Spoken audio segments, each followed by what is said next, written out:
Na manhã da quarta-feira do dia 22 de março de 2023, a Polícia Federal realizou uma operação que prendeu 9 integrantes de uma facção criminosa. Esses criminosos planejavam realizar o sequestro e o assassinato do senador Sérgio Moro. E não para por aí.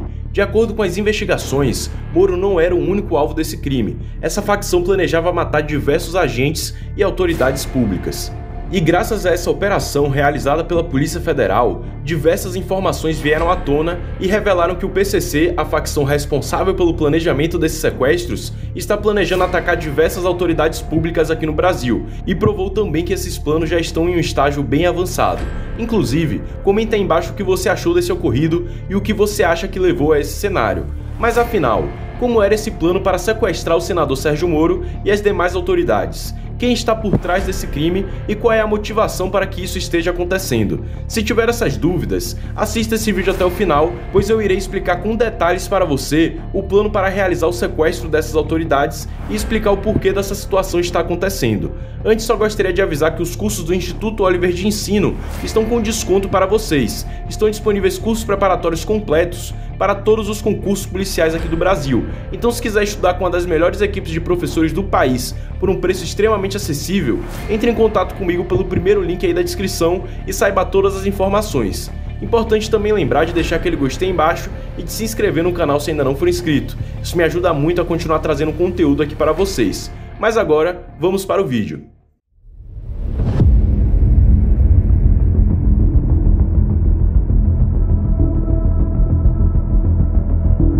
Tudo começou no dia 2 de fevereiro deste ano de 2023, quando a testemunha que está protegida pela Justiça se apresentou ao Grupo de Atuação Especial de Repressão ao Crime Organizado do Ministério Público de São Paulo para depor. Essa testemunha relatou ser um ex-integrante do PCC e que estava jurado de morte pela facção. A testemunha relatou aos promotores que uma célula da facção, responsável por crimes contra autoridades e agentes públicos, planejava realizar um ataque contra o senador Sérgio Moro e contra outras autoridades. E o mais assustador disso é que o grupo já está tão bem estruturado que possui até mesmo uma divisão focada apenas nesse tipo de crime. Mas continuando, além dessas informações, a testemunha também passou o telefone de 3 suspeitos, sendo um desses suspeitos o Jeniferson Aparecido Mariano Gomes, que é apontado como líder do plano e integrante de uma célula do PCC chamada Restrita 5. Após o recebimento dessa denúncia pelo Ministério Público, logo no dia seguinte, dia 3 de fevereiro, a Polícia Federal foi acionada e a partir daí se teve o início da operação para apurar esse até então possível plano de sequestro e o início da produção do inquérito policial, onde o grupo responsável por essa operação foi o Grupo de Investigações Sensíveis da Polícia Federal. As investigações começaram com a interceptação dos telefones que foram informados pela testemunha, e graças a essa interceptação, a polícia conseguiu também ter acesso a e-mails que ajudaram ainda mais a comprovar a ligação dos números com Jeniferson, o criminoso que eu falei anteriormente, que era apontado como o principal suspeito de liderar o planejamento desses ataques. Além disso, a investigação comprovou que os e-mails são de pessoas ligadas ao narcotráfico e ao PCC. Os e-mails levaram à troca de mensagens por aplicativos entre a suspeita Aline Maria Paixão e Jeniferson, com quem teriam uma relação amorosa. E essas mensagens indicaram que de fato existia um plano de ataque a diversas autoridades públicas, sendo uma delas o senador Sérgio Moro, tendo inclusive esses criminosos estipulado códigos para se referirem aos alvos do crime, como vocês podem visualizar aí na imagem que está na tela. Durante a investigação, a Polícia Federal conseguiu descobrir boa parte do plano desses criminosos. Inicialmente, a PF conseguiu rastrear uma troca de mensagens com prestação de contas do grupo, indicando gastos para o planejamento do crime. Entre as despesas estão aluguéis de imóveis, viagens, alimentação, combustível, armas, carros e etc., como vocês podem ver na imagem e na tela. Além disso, a análise dos e-mails feita pela polícia identificou ações concretas no andamento do plano, como mapeamento e vigilância das atividades de Moro. A polícia identificou também em trocas de e-mails várias fotos de carros, entre eles uma Mercedes blindada. O carro, segundo as investigações, poderia ser utilizado na execução do plano e foi vendido recentemente a uma pessoa apontada como o pai de Emily Adriane Matias Abrantes, uma das suspeitas. Ela já foi presa por furto qualificado e é casada com um membro do PCC, sendo que o irmão dela também tem ligação com a facção. O marido dela está preso na penitenciária estadual de Piraquara, que abriga exclusivamente integrantes do PCC. Outra coisa encontrada pela polícia foram imagens que indicavam os controles de gastos do grupo, que levaram a investigação ao codinome Tóquio e ao nome da cidade de Curitiba. Em uma conta de armazenamento em nuvem associada a Janiferson, os policiais encontraram uma conversa com a suspeita Aline de Lima Paixão. Na troca de mensagens aparece a foto de um caderno, com anotações sobre Moro. Outra mensagem informa o mapeamento detalhado do local de votação do então candidato em Curitiba. Irei deixar aí na tela alguns trechos dessa conversa. A investigação também interceptou conversas do suspeito Claudinei Gomes Carias, apontado como um dos principais responsáveis pela vigilância da rotina e das rotas do senador, assim como pela prestação de contas.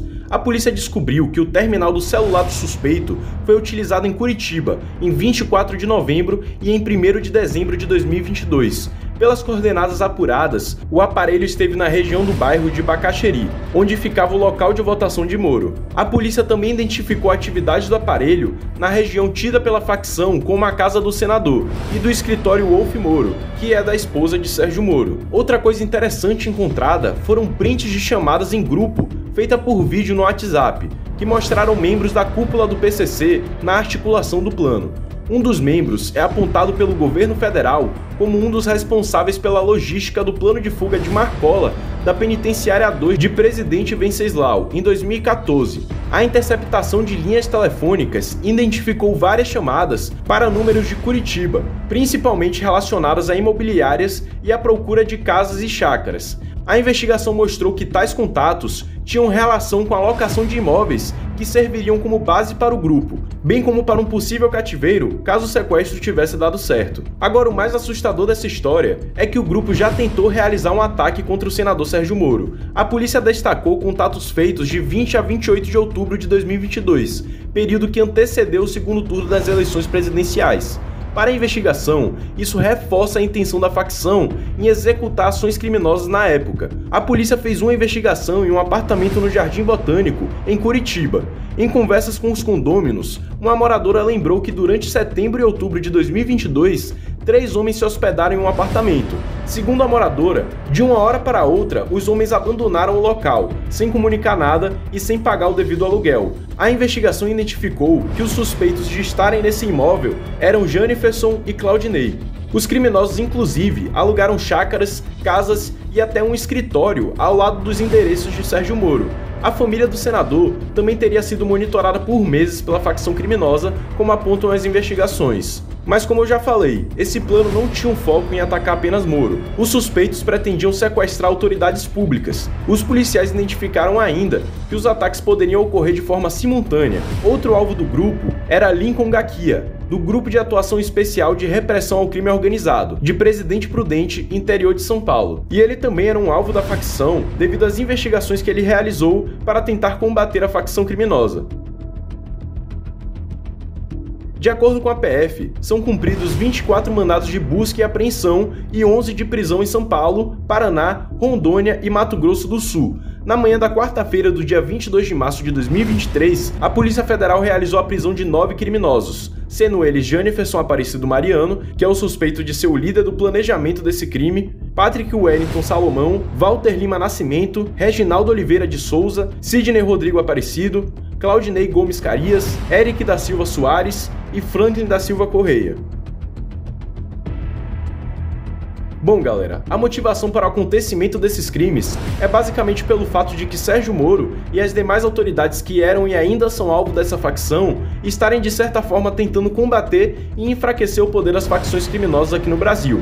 O senador Sérgio Moro, por exemplo, quando era ministro da Justiça e Segurança Pública durante o governo passado, determinou a transferência de Marcola, que é o chefe do PCC, e de outros integrantes da facção para um presídio de segurança máxima, o que dificultou bastante o contato dessas lideranças que estão presas com o restante da facção. Além disso, o ex-ministro também defendeu o isolamento de organizações criminosas, com o objetivo de enfraquecê-las.